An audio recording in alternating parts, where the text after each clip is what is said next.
कि सांबरी सुरतिया हे शिव गुरु मनमा के मोहे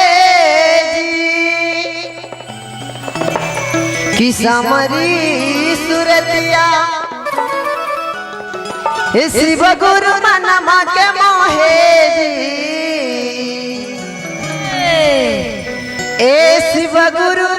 हरि करीला नाखिया में काजरवा ना जरवा के करोना लगी से बड़े भाव से कहते हैं कैसे कि सबरी सुरतिया शिव गुरु मनमा के मोहे जी ए शिव गुरु मनमा के मोहे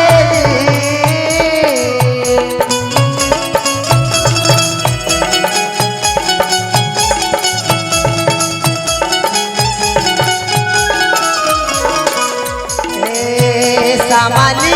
सुरतिया शिव गुरु मनमा के मोहे जी ए शिव गुरु मनमा के मोहे जी ए शिव गुरु करीला नाखिया में काजरवा ना जरवा के करोना लगी ए शिव गुरु करीला नाखिया में काजरवा ना जरवा के करोना लगी अरे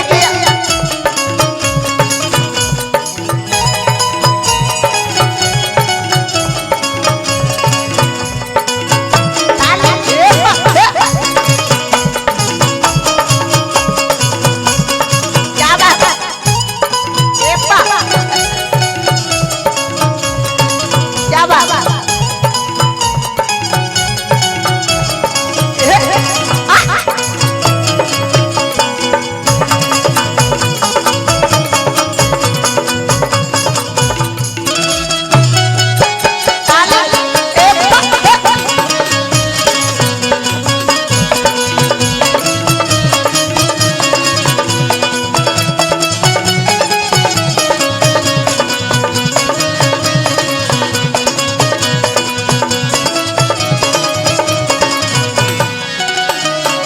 शिष्य कहते कि हे महादेव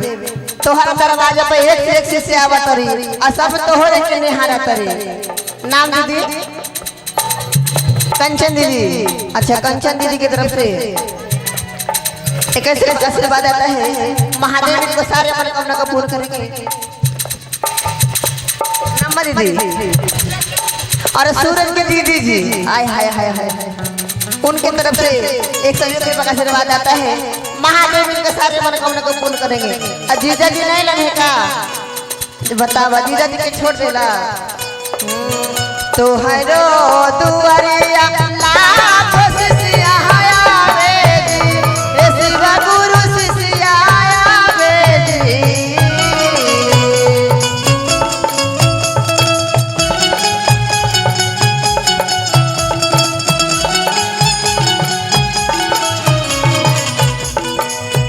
तोहरो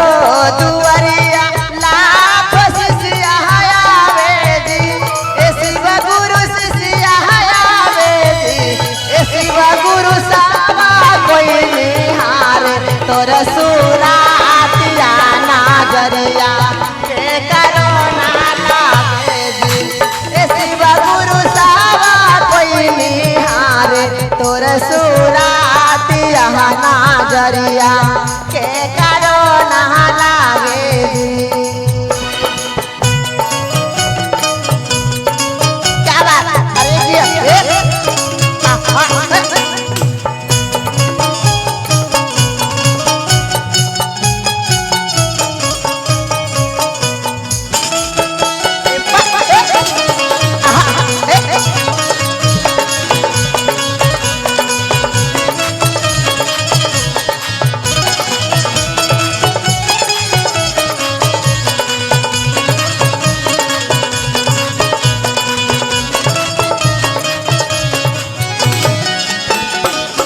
सिरवा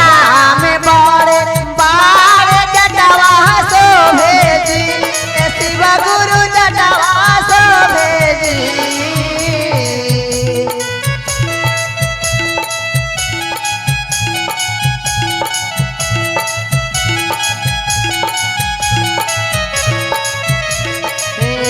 सिरवा में बारे बारे जटवा शोभेजी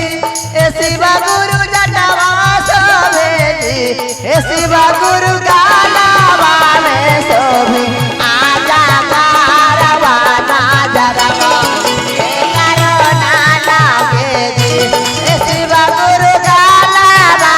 में शोभे आजा कारवा ना जरवा के करो ना लागे जी। अरे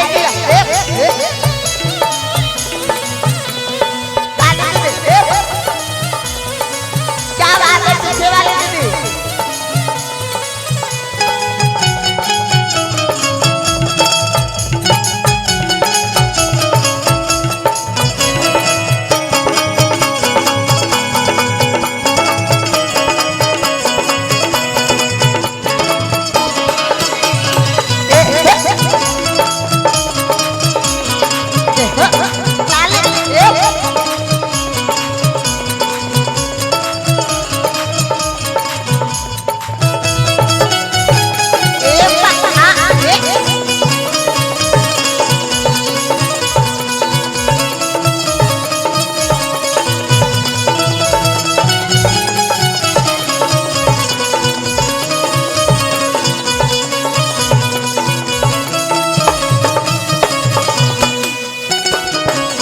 और हमारे राजेश भैया की तरफ से बहुत बहुत का दान आता है। महादेव को सारे मनोकामना को पूर्ण करेंगे। माता रानी हमेशा जय जयकार रहेंगे। तो मीठे मीठे ताली बजाते हैं दीदी। हाथाबा में शोभे शिवा गुरु तेरा झुंडा मारुआ जी ए शिवा गुरु तेरा झुंडा मारुआ जी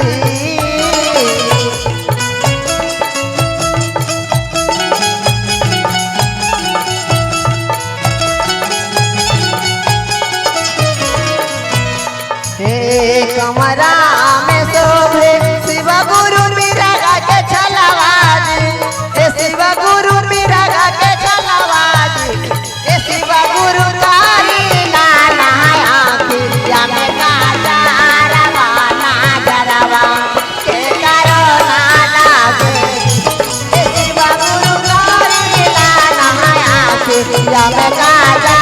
रवा ना जरवा के करो ए शिवा गुरु कारी लाना आखिया में काजा रवा ना जरवा के करो ना लागे आखिया में काजा रवा ना जरवा के करो ना लागे